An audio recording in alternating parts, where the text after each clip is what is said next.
chers compagnons, chers camarades du Front National, chers compatriotes, merci de votre témoignage de fidélité aux valeurs de la patrie.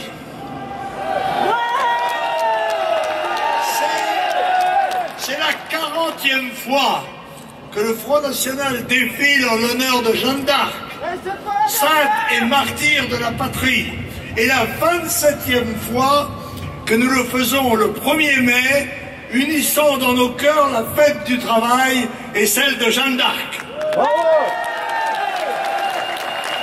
Ce choix fut fait délibérément pour associer solennellement le travail, valeur fondatrice de chaque citoyen et de la nation, le travail dont sont malheureusement et injustement exclus de notre temps des millions d'hommes et de femmes, le travail, gage et moyen de l'indépendance matérielle et morale des citoyens et de leurs familles. Ce doit être aussi chez nous un droit. L'État, lui, doit se faire un devoir d'en fournir la possibilité et faire une politique basée sur la défense impérieuse de l'intérêt national, c'est-à-dire le bien commun des Français d'abord. Le même jour, donc, nous fêtons aussi Jeanne d'Arc, missionnée providentiellement pour assurer la libération du territoire français de l'occupation étrangère et le respect de l'institution nationale qu'était alors le Royaume de France, trahi par le funeste traité de Troyes qui la livrait au roi d'Angleterre. Nous célébrons donc aujourd'hui, au cœur du combat que mènent sous la présidence de Marine les patriotes français pour libérer la France et les travailleurs français du joug de Bruxelles et de l'Union européenne imposés par les traités de Rome, de Maastricht, de Schengen et de Lisbonne. La France, qui avec la Chine est la nation la plus ancienne du monde, est aujourd'hui menacée d'être réduite en servitude par la trahison de ses élites. 2014 est une année d'anniversaire douloureux pour la France.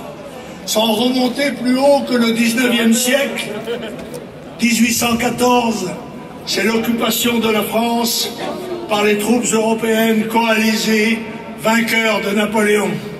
100 ans plus tard, c'est celui du début de la Grande Guerre, celle de 14-18, et plus près de nous, celui de la dernière semaine d'agonie du camp retranché de Dien Bien Phu en 1954, qui sonna le glas de l'empire colonial français. La France, mère des arts, des armes et des lois, ne manque pas de grands hommes dans ces domaines supérieurs. 3 d'entre eux ont accédé dans les sphères éclairées de la connaissance à la notoriété mondiale. Ils ont acquis chez nous, en tout cas, du moins tant qu'en subsiste l'enseignement de notre passé historique, qu'il est question aujourd'hui d'effacer, au bénéfice de l'histoire des peuples premiers, une dimension internationale. Ce sont évidemment Louis XIV et son XVIIe siècle, Napoléon à l'orée du XIXe, le troisième leur est antérieur, puisque du XVe siècle, mais combien plus illustre pour beaucoup de raisons. Ce grand homme français, mais de dimension mondiale, est une femme, mieux même une jeune fille qui mourra avant d'avoir 20 ans. C'est Jeanne d'Arc, dont nous avons célébré en 2012 le 600e anniversaire de la naissance. Les temps d'alors sont cruels au peuple et il y a grande pitié au royaume de France. La guerre, la famine, la peste ravagent le pays. La France souffre 1000 maux. Livrée à l'étranger par le traité de Troyes, elle peine à se maintenir comme royaume indépendant. Les Anglais, vainqueurs à Azincourt, occupent la plus grande partie du pays et leur roi revendique même la couronne française. Tout est perdu, ou presque, quand survient Jeanne, fille de paysan du pays de France, aux confins des terres hostiles. Elle partagea son enfance entre les devoirs de son état, les jeux et la prière. Elle ne sait pas encore, quand elle joue sous l'arbre des fées de son village de Domrémy, que la France et l'histoire l'attendent. L'enfant de Jacques d'Arc et d'Isabelle Romée a des frères et des sœurs, mais c'est elle seule qui entrera par l'écoute de ses voix dans l'espace mystérieux de l'exaltation spirituelle. Mais cette jeune vierge transcendée par la foi et l'amour n'est pas destinée aux contemplations comme Bernadette ou Thérèse. Elle est vouée à l'action. Ses voix l'appellent à l'action humaine et même surhumaine, puisqu'elles lui enjoignent ce qui est proprement inimaginable, de faire couronner roi de France le dauphin Charles, qui doute de son destin et se trouve à des centaines de kilomètres de là, et ce n'est pas tout, aussi de libérer la France de l'occupation anglaise. Ayant réussi à convaincre, ce qui n'est pas une mince gageure, ce vieux briscard de Baudricourt, de lui confier une escorte pour aller voir le dauphin à Chinon, elle va traverser à tout risque cet espace inconnu où rôdent toutes sortes de prédateurs. Elle a 17 ans et il ne lui reste que moins de 2 ans pour accomplir la destinée la plus extraordinaire de l'histoire humaine, 1 an de combat et 1 an de prison. Elle va en effet reconnaître le dauphin, le convaincre de lui convier une armée et ses meilleurs lieutenants, Dunois, La Hire, Xaintrailles, Gilles de Rais, et marcher sur Orléans qu'assiège sévèrement l'armée anglaise. Le 13 mai 1429, elle boute hors la ville les troupes de Suffolk. 1 mois plus tard, le 18 juin, elle écrase l'armée anglaise à Patay. Elle conduit le dauphin et le fait sacrer roi de France à Reims, ce qui aura des conséquences incalculables. Elle sera blessée 3 fois, dont une devant Paris qu'elle ne réussit pas à enlever, car le temps des épreuves est venu, qui s'ajoute aux déceptions que génère la pusillanimité du roi et les trahisons de tous ordres.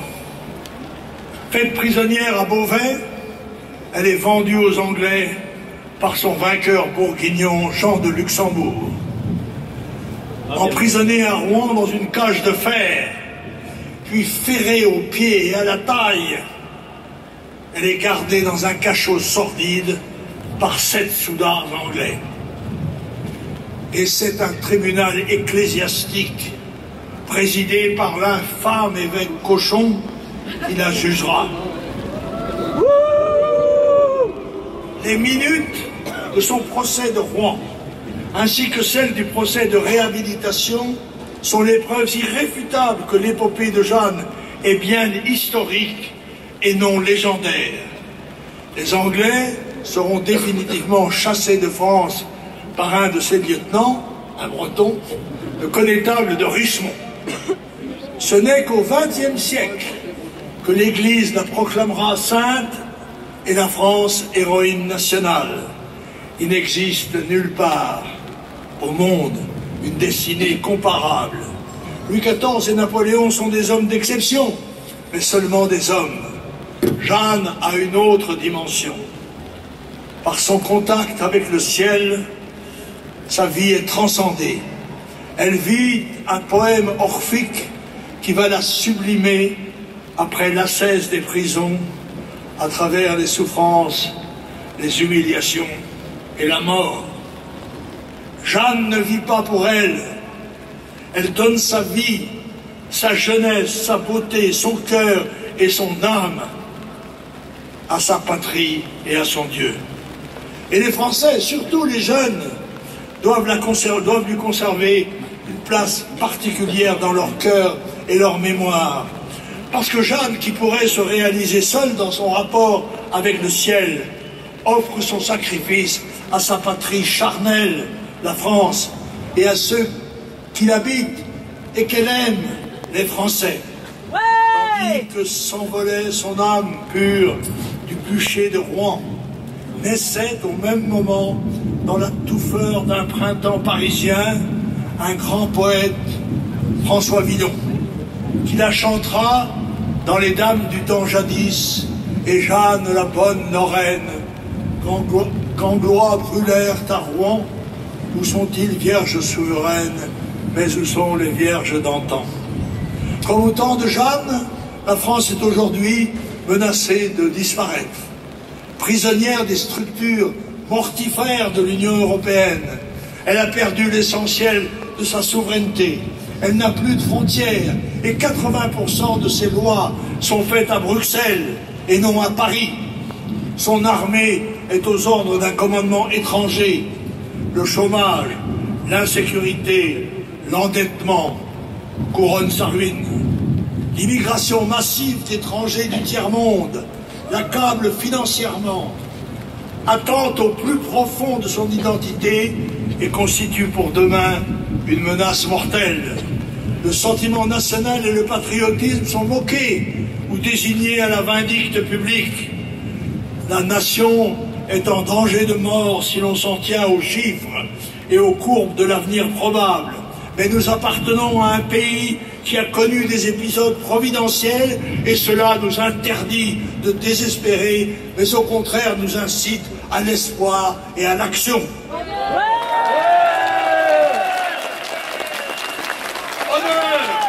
aux travailleurs de France en cette fête nationale du 1er mai. Gloire à Jeanne d'Arc, libératrice de la France, sainte et martyre de sa foi en la patrie. Honneur à tous les patriotes qui n'ont jamais perdu la foi dans le destin de la France, ni l'espérance de son sursaut salutaire. Honneur à nos soldats qui se battent sous son drapeau. Honneur aussi aux candidats, aux militants du Front National, à ses électeurs et électrices. Honneur pour qu'elle soit aussi en 2017 la présidente de la République et le chef. Honneur à Marine Le Pen.